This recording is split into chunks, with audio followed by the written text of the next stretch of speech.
আপুদের বাড়িতে তো আজকে অনেক মজা করেছি। রাতের বেলা ব্যাডমিন্টন খেলেছি আর বিকাল বেলা বোনের মেয়েকে নিয়ে বাড়িতে চলে গিয়েছি। তো সবকিছু নিয়ে থাকছে আজকের ব্লগ। বিকাল বেলা আমি, বড় আপু আর ছোট বোন আমরা তিনজন মিলে রাস্তায় এসেছি আর এখানে কয়েকটা ভিডিও করেছি। এরপর আমরা চলে এসেছি ওদের ব্যাডমিন্টন খেলার মাঠে। এখানে রাতের বেলা অনেক ছেলে আসে, সবাই একসাথে খেলে। তো আমি এখানে এসে দেখতেছিলাম আর এখানে বসে বসে দোলনা খাচ্ছি। শীতকালে কিন্তু কারেন্ট একদমই সমস্যা করে না, কিন্তু সেদিন একদমই কারেন্ট ছিল না। তো অল্প একটু কারেন্ট এসেছে আর আমরা সবাই মিলে চলে এসেছি এখানে ব্যাডমিন্টন খেলার জন্য। সাথে সবগুলো বাচ্চাও চলে এসেছে আমাদের সাথে। তো আমরা কিছুক্ষণ খেলার পর আবারও কারেন্ট চলে গিয়েছিল। যাই হোক, অল্প একটু টাইম পেয়েছি আর এরপর ছেলেরা চলে আসবে। অনেক দূর থেকে অনেক ছেলেরা আসে, তার জন্য আমরা আর এখানে থাকিনি। আমরা সবাই আবারও বাসায় চলে এসেছি। যাই হোক, সেদিন আর কোনো ফুটেজ নেওয়া হয়নি। তো বিকালবেলা আমার বোনের মেয়েকে নিয়ে আমরা আবারও রিক্সায় করে রওনা দিয়ে দিয়েছি বাড়ির দিকে। পরের দিন সকালবেলা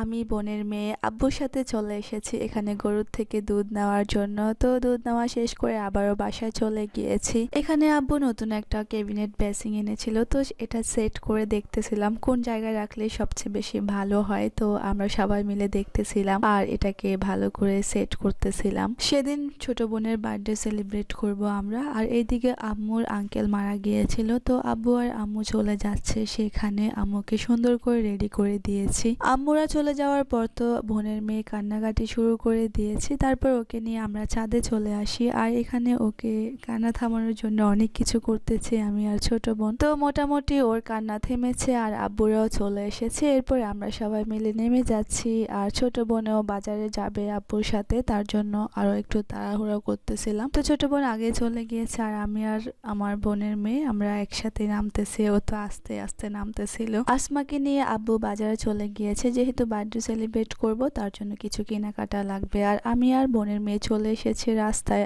বড় আফুর জন্য ওয়েট করতেছিলাম। আফু আসতেছে আর আফু দেখি যে সন্ধ্যা হয়ে গিয়েছে, এখনো আসতেছে না। তার জন্য সামিরা বলতেছিল যে আম্মু এখনো কেন আসতেছে না। তো আমি ওকে নিয়ে রাস্তায় এসেছি। এখানে আমাদের গরুর বাচ্চাটা আমাদেরকে দেখে অনেক মজা করতেছিল। আর এখানে তো অনেক ইট, বালু, সিমেন্ট, কারণ আমাদের পুকুরটা অনেক বড় হয়ে গিয়েছে, একদম মাটিগুলো ভেঙে ভেঙে পড়ে গিয়েছে। তার জন্য চারদিক থেকে এখন ওয়াল করে দিবে আর এই জন্য এখানে অনেক ইট, বালু, সিমেন্ট।